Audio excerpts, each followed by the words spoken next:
Hola, ¿qué tal? Mi nombre es Alejandra Zúñiga Fajuri.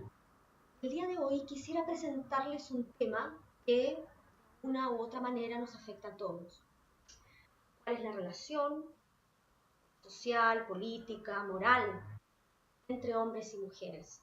O, que es lo mismo, quisiera hablarles hoy de feminismo. El feminismo, Amorós sostiene que el feminismo es un tipo de pensamiento moral, como dije, antropológico, político, que tiene como su referente la idea ilustrada, la idea racionalista, la igualdad entre los sexos. Angela Davis, por su parte, dice que el feminismo simplemente es una idea radical que sostiene que las mujeres son personas. Ahora, puede que a alguien, claro, le parezca que esta definición es exagerada y preguntarse cómo puede ser esta una idea radical hoy en día. ¿Quién niega todavía que las mujeres son personas? Pero si miramos el estado de los derechos humanos de las mujeres en el mundo, es fácil afirmar que todavía los cuerpos definen los derechos. Puesto que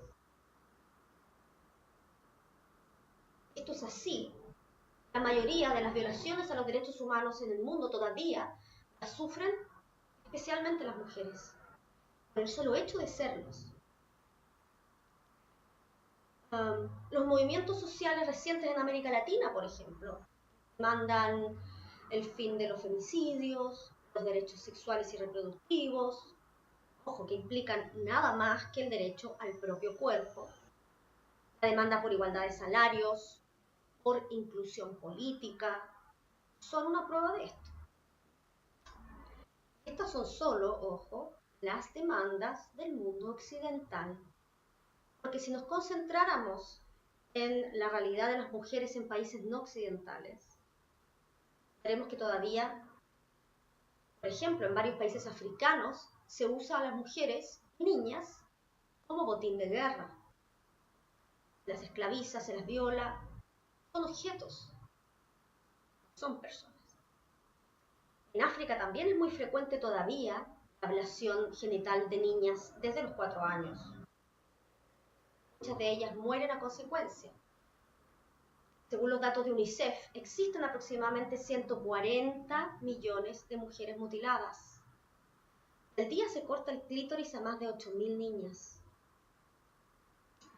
En China e India, por su parte, es común todavía el infanticidio. Las niñas resultan para sus familias más costosas que los niños. Por lo mismo, las niñas además sufren desnutrición. Las familias las alimentan en segundo lugar, primero al hijo varón.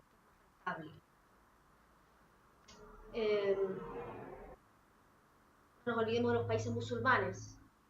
Las mujeres, por ley, no tienen derecho a estudiar, no pueden ir al colegio, escuela, no pueden ir a la universidad, por supuesto, no pueden salir de sus casas sin un hombre que las acompañe, no pueden trabajar sin autorización, no pueden ser testigos en juicios, o sus testimonios valen menos que el de los hombres, son valorados con menor intensidad, no pueden manejar y hasta hace poco tampoco podían votar. De hecho, en Arabia Saudita todavía no pueden. Solo en diciembre del año pasado, reciente año 2015, se les permitió participar en elecciones municipales únicamente. Además, los femicidios especiales, llamados y justificados todavía como crímenes de honor, son muy frecuentes y están socialmente validados en muchos países musulmanes. En fin, como digo, la necesidad del feminismo es imperiosa todavía. En muchos países las mujeres todavía no son consideradas personas. Pero hagamos ahora un poco de historia, ¿verdad? ¿Cuándo empieza el feminismo? Podemos decir que el feminismo se remonta a los al principio, ¿verdad?, de la Ilustración, ¿no? Desde ya comienza denunciando que el universalismo de derechos en verdad desconoce a las mujeres detrás de una fachada que define al agente moral, cualquier sujeto racional, que incluiría a hombres y mujeres, pero en realidad se está refiriendo únicamente a los hombres. Recordemos que la mujer no cumple ni 100 años como ciudadana en la mayoría de los países del mundo. Y hay quienes dicen que esta aceptación de la mujer en la comunidad política, por medio del otorgamiento del derecho a sufragio, no es más que una inclusión formal, no sustantiva. De hecho, podemos decir que el feminismo tiene su gran momento histórico con el sufragismo, es decir, el movimiento social de mujeres y hombres que demandaron durante buena parte del siglo XIX y hasta mediados del siglo XX el reconocimiento jurídico del derecho de sufragio para las mujeres. Aunque hay que repetirlo, este derecho aún está pendiente en algunos países. Ahora, aún con esta posición política, lo cierto es que no se pueden obviar las persistentes desigualdades en las relaciones de poder entre hombres y mujeres en el mundo occidental. Es una relación de desigualdad, puesto que los hombres todavía quieren controlar la fuerza de trabajo de las mujeres. En este escenario se ha ido produciendo, en la teoría feminista, ¿verdad?, un desplazamiento desde las posiciones universalistas propias de la Ilustración hasta aquellas que hoy reafirman o se identifican con la idea de diferencia. Es decir, se intenta afirmar las diferencias entre ambos sexos, ¿no? Es decir, nace una nueva era para el pensamiento feminista hoy, que se centra en análisis de la permanente subordinación y opresión de las mujeres. Y para ello, el trabajo de Simone de Beauvoir, con su clásico, ¿verdad?, libro El segundo sexo, veremos que es la obra fundacional de las nuevas teorías feministas. En ella se plantea esta tesis famosa de que ser mujer es una construcción cultural. Cómo sintetizar en la frase, no se nace mujer, se llega a serlo. El pensamiento de Beauvoir permitió sentar las bases para articular dos conceptos básicos del feminismo. El feminismo de posguerra. La idea de patriarcado, la idea de género. La noción de patriarcado parte de la base de que la relación entre los sexos debiera ser estudiada desde un punto de vista político. Entendiendo aquí la política no en un sentido tradicional, sino más bien en un sentido amplio, como las relaciones, los compromisos estructurales en torno al poder, en virtud de los cuales un grupo de personas se sitúa permanentemente bajo el poder de otros. El sexo, luego, se transforma en una cualidad biológica, se transforma de una cualidad biológica a una categoría social,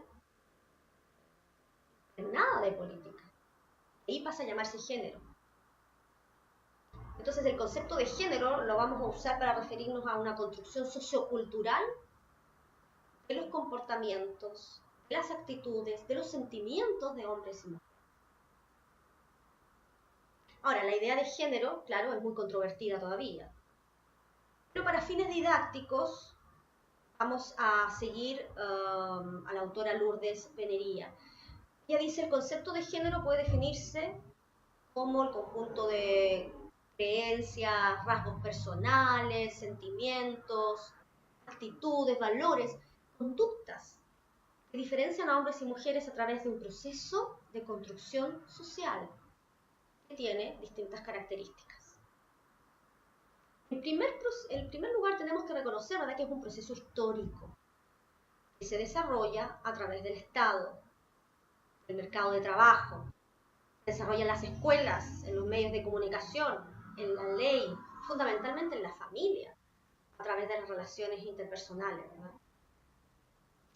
Pero además este es un proceso que conlleva la jerarquización de estos rasgos y de estas actividades, de tal modo que a los que se definen como masculinos se les atribuye per se un mayor valor. Un ejemplo nos puede permitir quizá ilustrar esta idea, ¿verdad? Cómo operan y se relacionan los conceptos de patriarcado, de feminismo. Es común escuchar la afirmación, ¿verdad?, cuando se fomenta la leche materna, por ejemplo. La leche materna es gratis. ¿Gratis para quién? Deberíamos preguntarnos desde la teoría feminista. Evidentemente, si entendemos la sociedad, una estructura jerárquica, donde son los hombres los que realizan trabajo socialmente importante, lo mismo el trabajo remunerado, y las mujeres en cambio realizan una labor de menor valor social, que no merecería el calificativo de trabajo, que por tanto se hace gratis dentro de la casa, ¿verdad?, dentro del espacio privado. Claro, si pensamos así la sociedad, el tiempo y los costos de oportunidad de las mujeres que dan pecho no tiene valor. Si lo pensamos así, claro, tiene sentido decir la leche materna es gratis, ¿verdad? Pero sí coincidimos en que eventualmente el tiempo de la mujer sí posee un valor económico significativo. Pensemos en Michelle Bachelet, ¿verdad?, presidenta de Chile. Pensemos en Sheryl Sandberg, CEO de Facebook. La ganadora del Premio Nobel de Medicina, Carol Greider, etcétera, ¿verdad?, etcétera. Entonces dejaremos de afirmar que la lactancia es gratis. Acordaremos que su tiempo, al menos, sí tiene un costo de oportunidad importante. Ahora, eso por supuesto no significa que sea muy cuestionable que se valorice el trabajo de la mujer solo cuando realiza labores que prácticamente se asocian al género masculino. Que por tanto, el tiempo, el esfuerzo, ¿verdad?, el sufrimiento incluso de una mujer que cuida a un hijo, no tenga un valor social susceptible de ser valorado económicamente. De modo que ya no pueda decirse, ¿verdad?, que es un trabajo gratuito.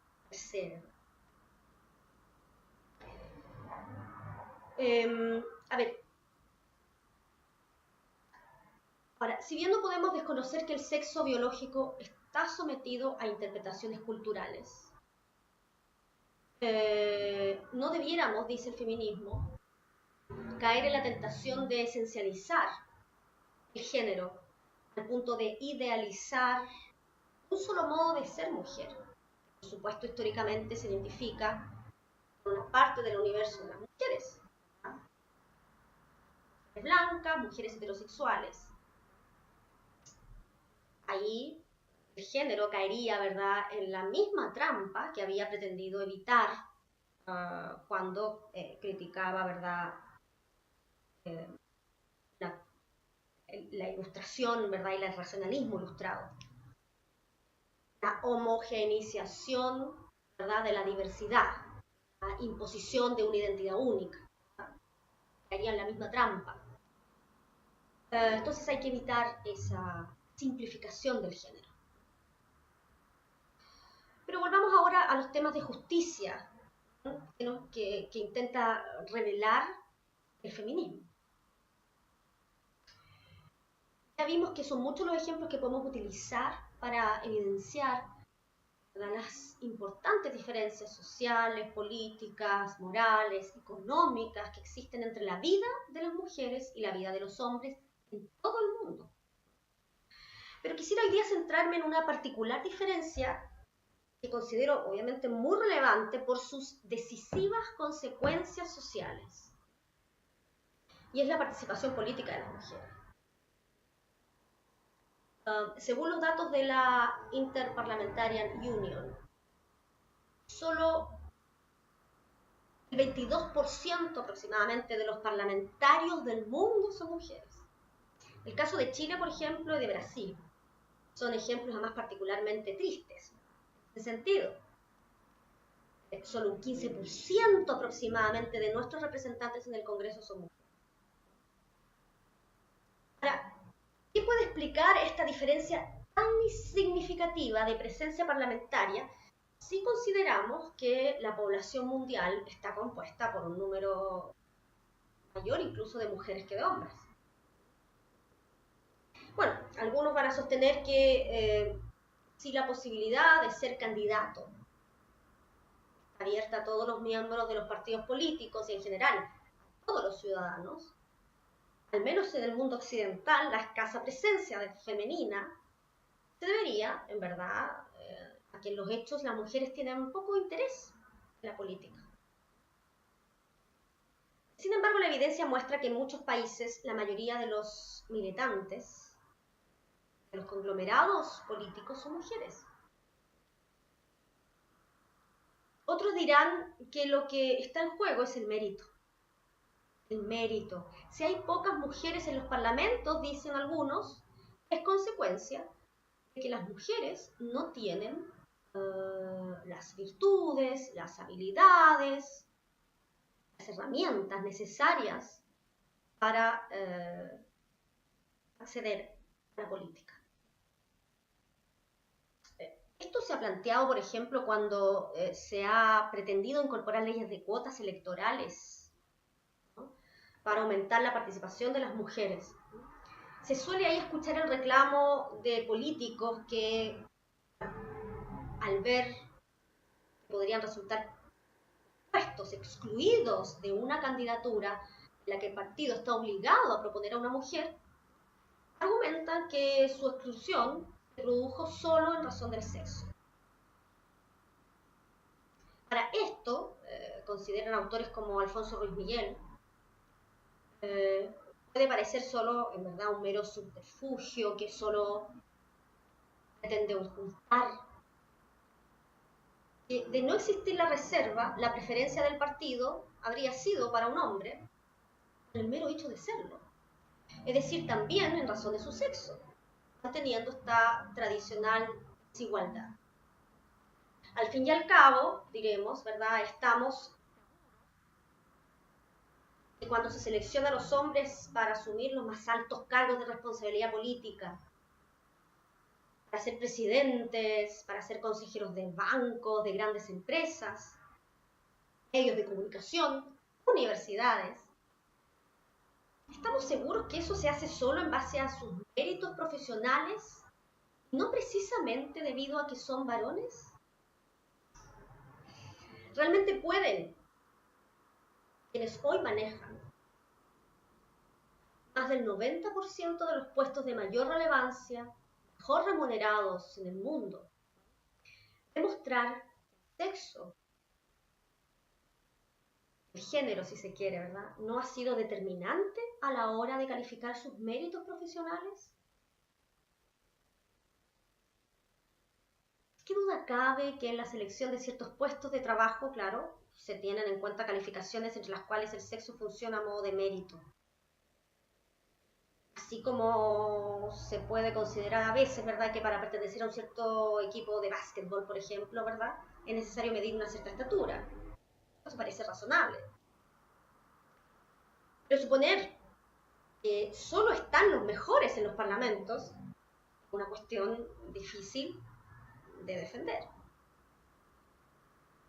Lo cierto es que los partidos tienden a nominar a sus candidatos en base a cálculos relacionados con las redes familiares, sociales, los años de militancia y el género. En verdad no se elige a los mejores en el sentido común en el que usualmente entendemos el término. quien tiene el mejor currículo, quien tiene la mejor experiencia, ¿verdad?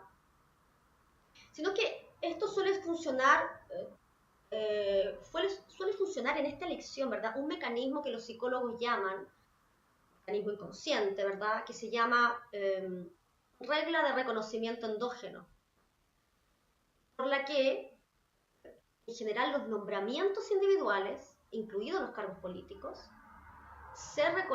en estos nombramientos se reconoce mérito inmediato a la persona que refleja a aquellos que ya están en el poder, los cuales son, como sabemos, ¿verdad?, prácticamente solo hombres.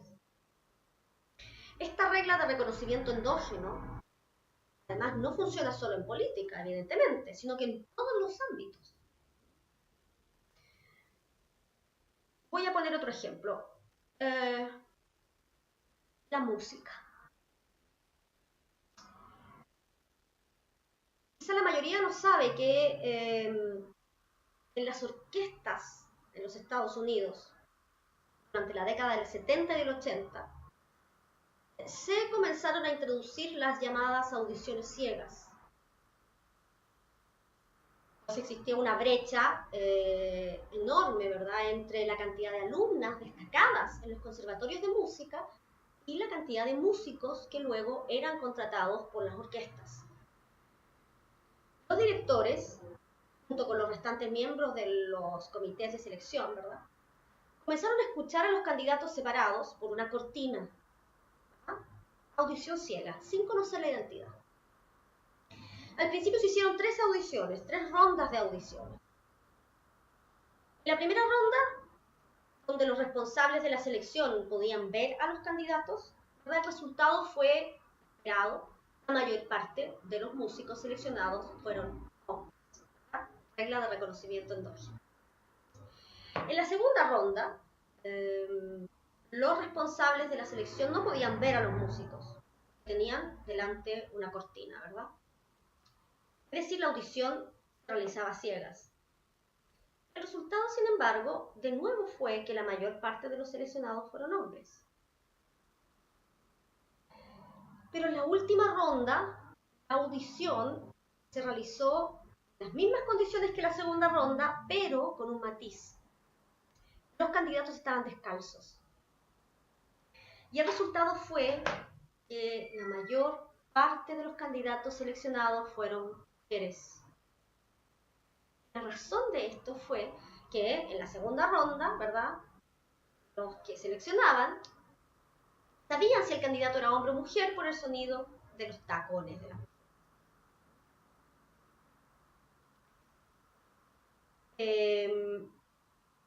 Esta regla se aplica también al caso de los negocios, ¿verdad?, en el mercado laboral, permanentemente. Hay estudios clásicos en este sentido, ¿verdad? Por ejemplo, el estudio de Cameron y Anderson, de la Universidad de Nueva York. Y Francis Flynn, de la Universidad de Columbia. Ellos quisieron investigar el sesgo de género en la selección, ¿verdad?, de candidatos, de puestos de trabajo. Para ello se inspiraron en la vida real de una ejecutiva llamada Heidi Roizen.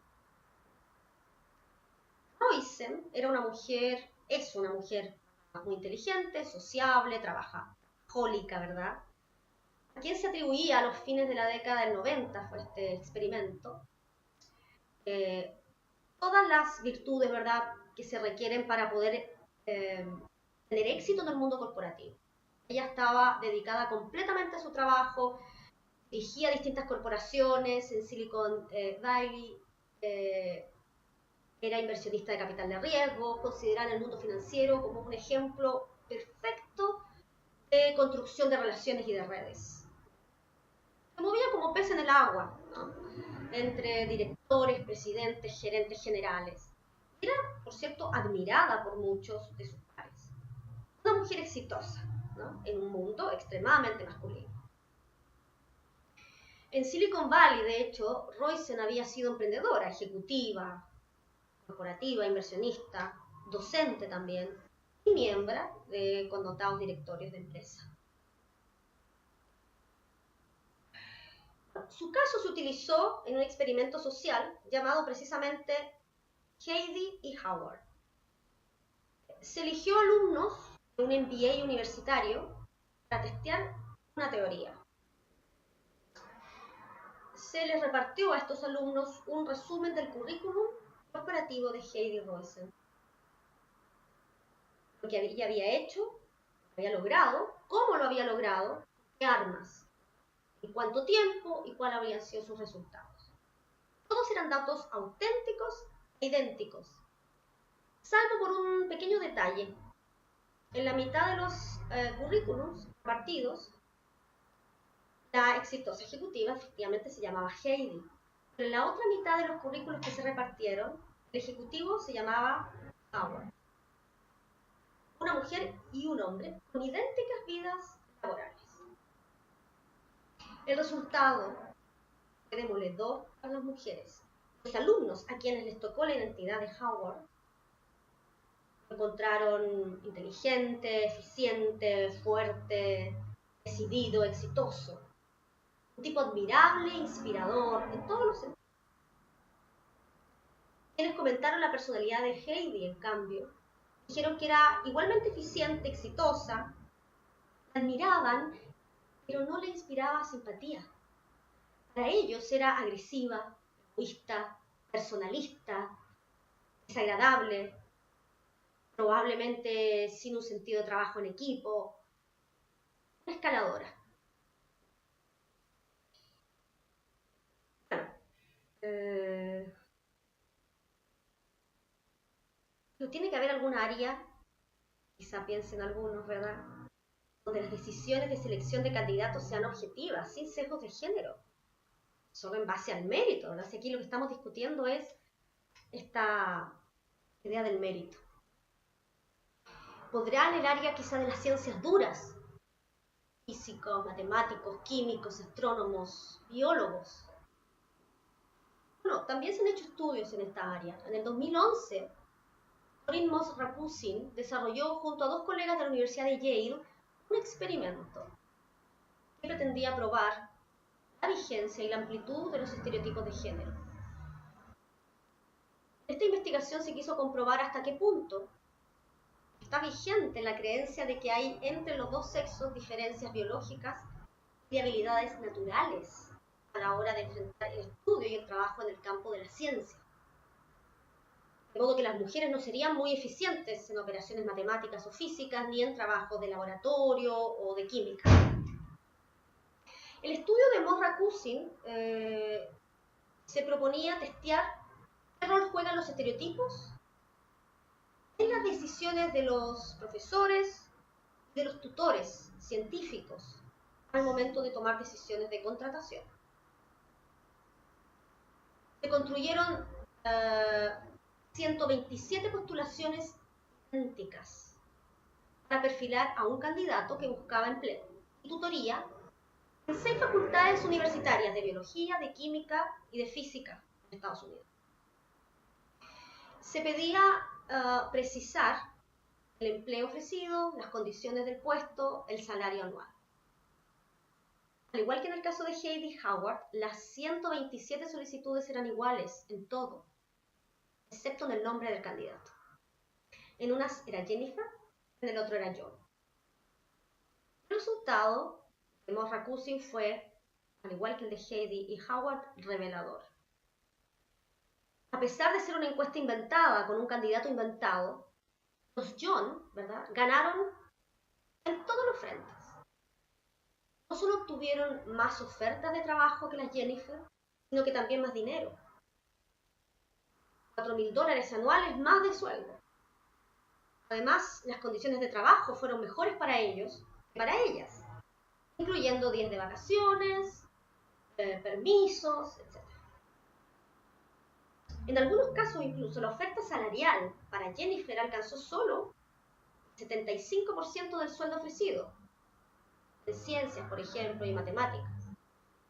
En otros casos, como en psicología, un 80%. Pero, en fin, casos como estos hay muchísimos, muchísimos estudios que lo que nos quieren mostrar es que el mérito, en la vida real, funciona. Los candidatos en todos estos ejemplos tenían iguales resultados e idéntica formación académica, edad y experiencia. Sus atributos eran los mismos, obtenidos de la misma forma, pero a ellos les fue mejor, por el solo hecho de ser hombres. Por eso el discurso público de que las cuotas de género tergiversan nuestro sistema actual, pues prescindirían del mérito de los candidatos, ¿verdad? Es falso. Es falso.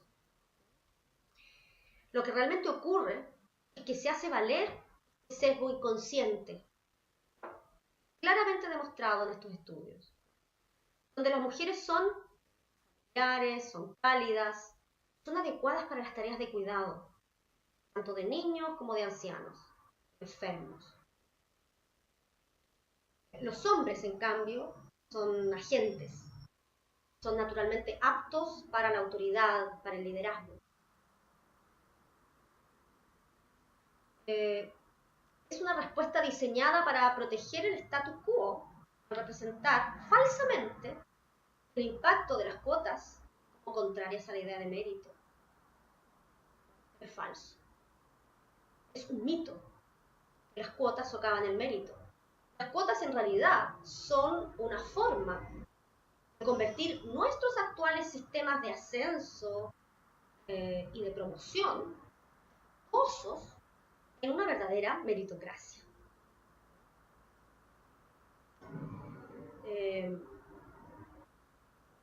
La sociedad construye instituciones hacia prejuicios, estereotipos, solapados contra grupos excluidos, a quienes se les asignan capacidades inferiores. Se precisa, es imprescindible, la presencia de mecanismos de acción positiva para mitigar la influencia de todos estos prejuicios, la ceguera de las instituciones y de las personas que toman decisiones. El mérito, como concepto socialmente construido, no solo valora talentos, valora también, y le da un valor especial, a la pertenencia a un determinado sexo. Pues se cree que no es lo mismo tener una orquesta de hombres que de mujeres. No es lo mismo elegir a John Howard, a Jennifer o Heidi. Es por ello que las leyes de cuotas electorales en el espacio del feminismo son deseables, son justas, no solo como mecanismo de compensación por esta discriminación estructural, ¿verdad?, en la que vivimos, sino que también como un mecanismo de cambio.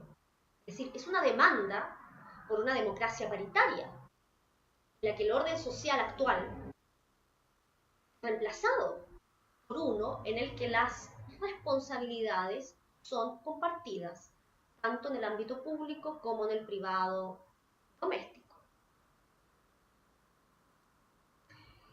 En esta línea, la teoría feminista nos recuerda que los hombres pueden hacer lo que hacen, gobernar el mundo, debido a las transferencias no reconocidas de poder y tiempo que las mujeres les hacen, representadas en la feminización de las labores de cuidado, la feminización de las labores de crianza, que les impiden a las mujeres competir en igualdad de condiciones. Por esto, uno de los aspectos centrales de las teorías de la justicia, especialmente la liberal igualitaria, ¿verdad?, es la separación entre la esfera pública y la esfera privada, entre lo público y lo privado, entre lo político y lo no político. Y ante esta tajante división, ¿verdad?, lo que se pretende expresar, reproducir, es una demarcación de los géneros, en que las mujeres se identifican con lo privado, con la naturaleza, con la desigualdad, mientras que los varones se identificarían con lo público político, con la cultura y con la igualdad heredada de la Ilustración. Esta es, por definición, la que reina en la esfera pública. Por esto que la consigna del feminismo, ¿verdad? Lo personal es político, ilustra muy bien el carácter ideológico de los supuestos en los que se sustenta la distinción liberal entre lo público y lo privado, ¿no? Que son tributarios del patriarcado. En esta línea, Carol Hanisch sintetizó la idea con la consigna lo personal es político.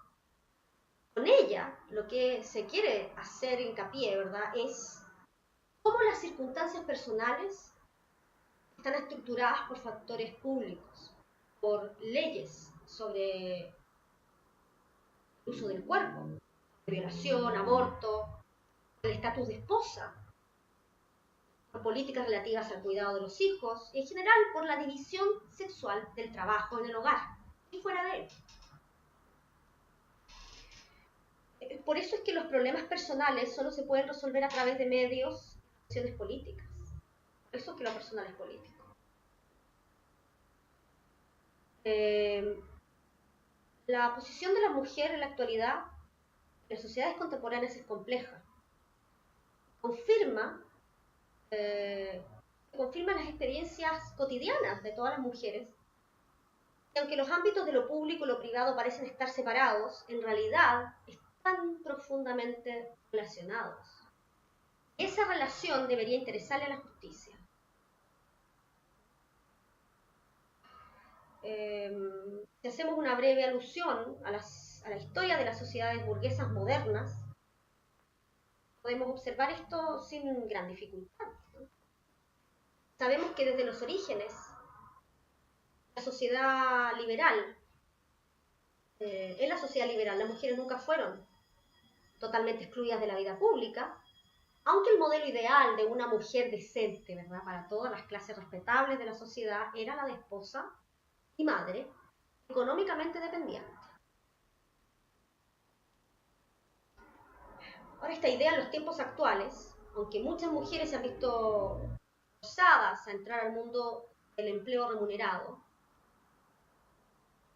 para mejorar, asegurar su propia supervivencia y la de sus familias, ¿verdad? Sin embargo, los roles de género dentro del hogar no han cambiado. Ahí está el problema. Además, la penetración laboral de la mujer solo ha venido a ratificar la continuidad del modelo patriarcal basado en la división sexual de las labores en el ámbito profesional. Los estudios muestran que las mujeres trabajadoras se concentran en unas pocas áreas profesionales, ¿verdad?, de los trabajos para mujeres, que son peor remunerados, socialmente despreciados y de baja calificación.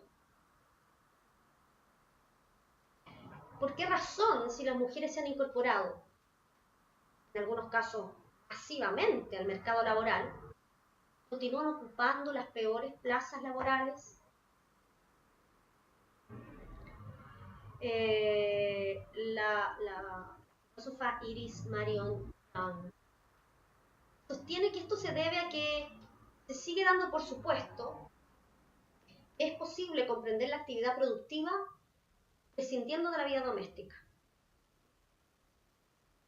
Se omite que el trabajador, que siempre se idealiza como un hombre, puede estar listo para trabajar remuneradamente, para concentrarse en sus obligaciones públicas, porque se encuentra liberado completamente de la cotidiana necesidad de preparar comida, de lavar, de limpiar, de atender a los hijos, ancianos.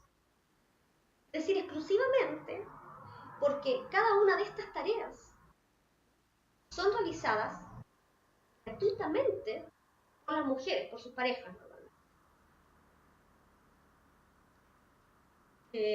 Ellas también pueden tener un trabajo asalariado, pero deberán dedicar una jornada complementaria, ¿verdad?, la visible doble jornada de las mujeres a estas actividades que por naturaleza corresponderían.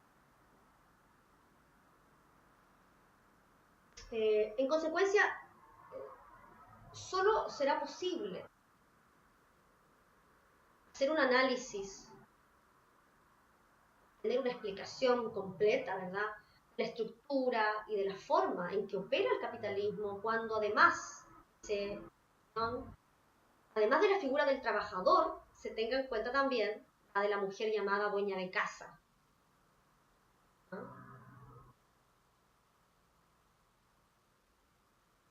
Por eso la conclusión no puede ser otra que los mundos liberales, prescindidos de la vida privada y la vida pública, están interrelacionados, conectados con una estructura patriarcal injusta. Si las teorías de la justicia, por tanto, quieren hacer bien su trabajo, tienen que revisar esta distinción. Eso dice el feminismo.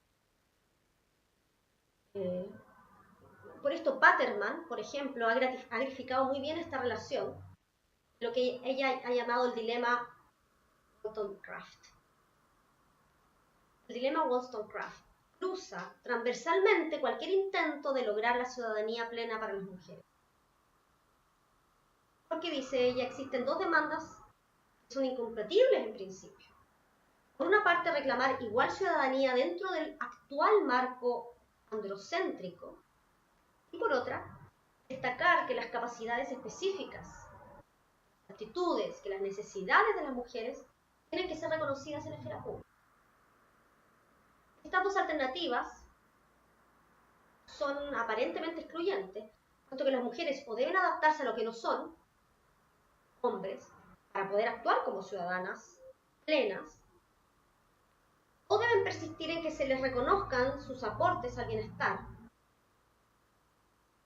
general de la sociedad, ¿verdad?, mediante sus tradicionales roles en el cuidado de niños y ancianos en el ámbito doméstico, que, ya lo vimos, funciona por medio de la transferencia de poder, de trabajo, no reconocido hacia los hombres, porque precisamente no tienen peso a la hora de definir la ciudadanía. Este trabajo de las mujeres no tiene peso a la hora de definir la ciudadanía. Trabajo gratuito, que no es reconocido por la sociedad y por el mercado. Ahora, cómo se disuelve este dilema es crucial para construir un modelo institucional que no sea opresivo. En Chile, por ejemplo, el unidimensional debate sobre el postnatal es un claro ejemplo de esta paradoja.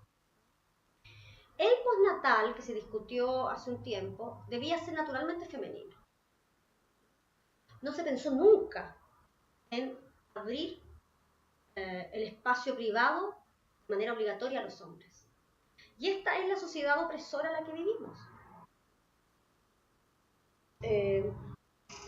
La principal razón por la que pocas personas usan el término opresión, dice Jung, para referirse a las injusticias en las sociedades democráticas contemporáneas,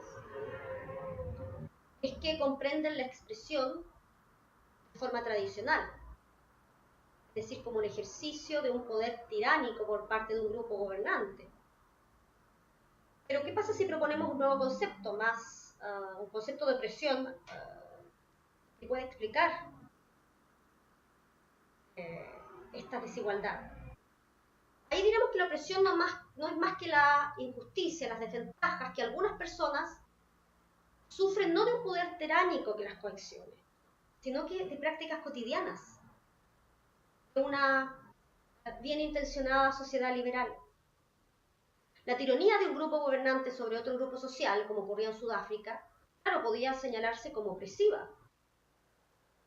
Pero la opresión también se refiere a los impedimentos sistemáticos que sufren algunos grupos. No como resultado de las intenciones de un tirano, necesariamente, sino que como resultado de las elecciones o de la política de un grupo social dominante.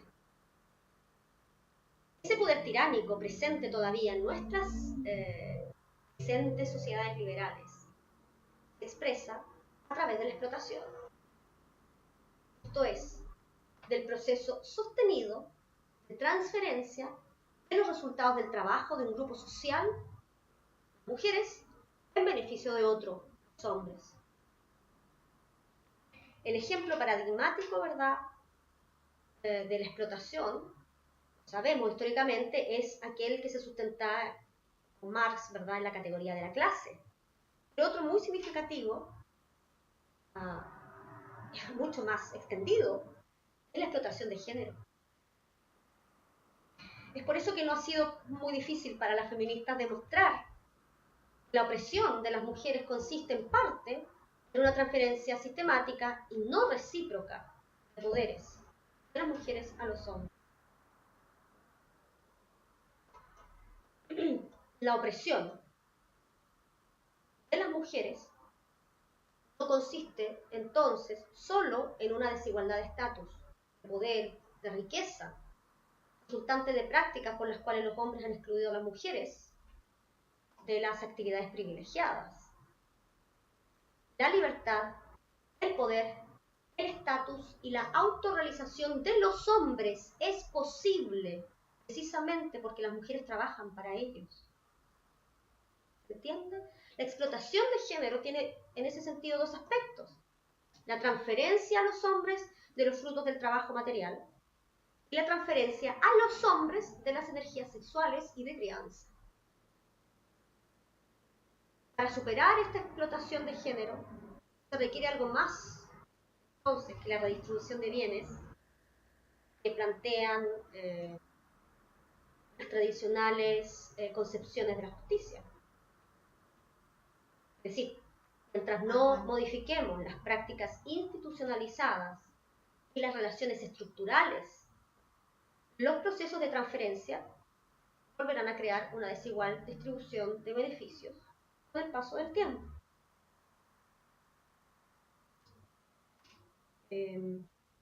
Para hacer justicia, en verdad, ahí donde existe explotación, vamos a tener que reorganizar las instituciones, las prácticas de toma de decisiones, modificando la forma en que se divide el trabajo entre los sexos. No hay otra manera. No hay que olvidar que las mujeres, además de ser explotadas en el sentido que estamos explicando, ¿verdad?, son marginadas, ¿no? Se encuentran excluidas de la participación en las principales actividades sociales, fundamentalmente la participación política. Las mujeres carecen de poder en la mayoría de los países del mundo porque viven y trabajan bajo la autoridad de otras personas. Esto les impide gozar de este bien, ¿verdad?, que es tan importante, tan relevante en el mundo capitalista, un bien incorpóreo, que se llama respetabilidad. Ese privilegio de quienes desempeñan roles valorados socialmente, reverenciados socialmente, como el del médico, el del ingeniero, el economista, el abogado, pero nunca una dueña de casa, una cuidadora de niños, una cuidadora de ancianos, por muy relevante que esa función sea para el funcionamiento de la sociedad. Los privilegios de la respetabilidad profesional se construyen asociados a estos roles históricamente masculinos. Por eso, en el trato cotidiano, las mujeres deben probar y luchar permanentemente por su respetabilidad, sea que realicen labores femeninas o masculinas. Ahora, no hay que olvidar que existen, para terminar, ¿verdad?, otras dos formas de opresión en las que también son víctimas las mujeres. La primera de ellas es la violencia. Las mujeres están expuestas a violencia, no solo como el resultado de acciones individuales, sino también, como mencionaba en un principio, ¿verdad?, como prácticas sociales sistemáticas, consecuencia de prácticas sociales sistemáticas, que atacan a las mujeres, se dirigen a las mujeres estas prácticas solo por el hecho de ser mujeres. También hay que decir que las mujeres son víctimas de un imperialismo cultural, si se quiere.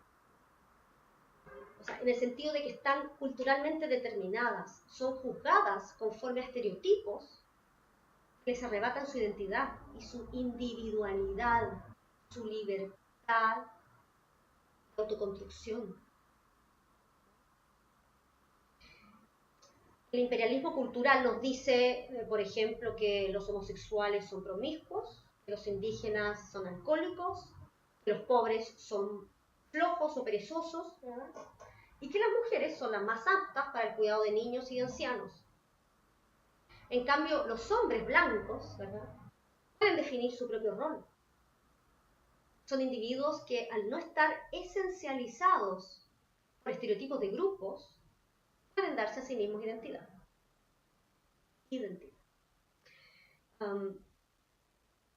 Entonces la injusticia, ¿verdad?, de este imperialismo cultural radica en que las experiencias, las interpretaciones de la vida social, los grupos oprimidos, cuentan escasamente con expresiones que afecten a la cultura dominante.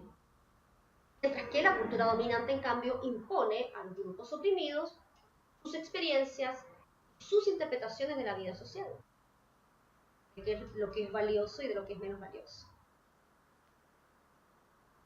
Por eso es que la tarea del feminismo, en verdad, es gigantesca.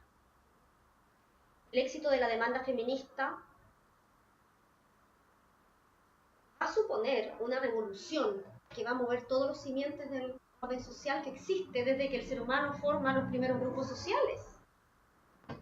Porque implica cambiar la comprensión de familia, la estructura, las funciones y el lugar de la mujer en la sociedad. Sabemos que si cambiamos a la familia, que es la organización básica en todas las sociedades conocidas, lo cambiaremos todo. Ese es el objetivo del feminismo.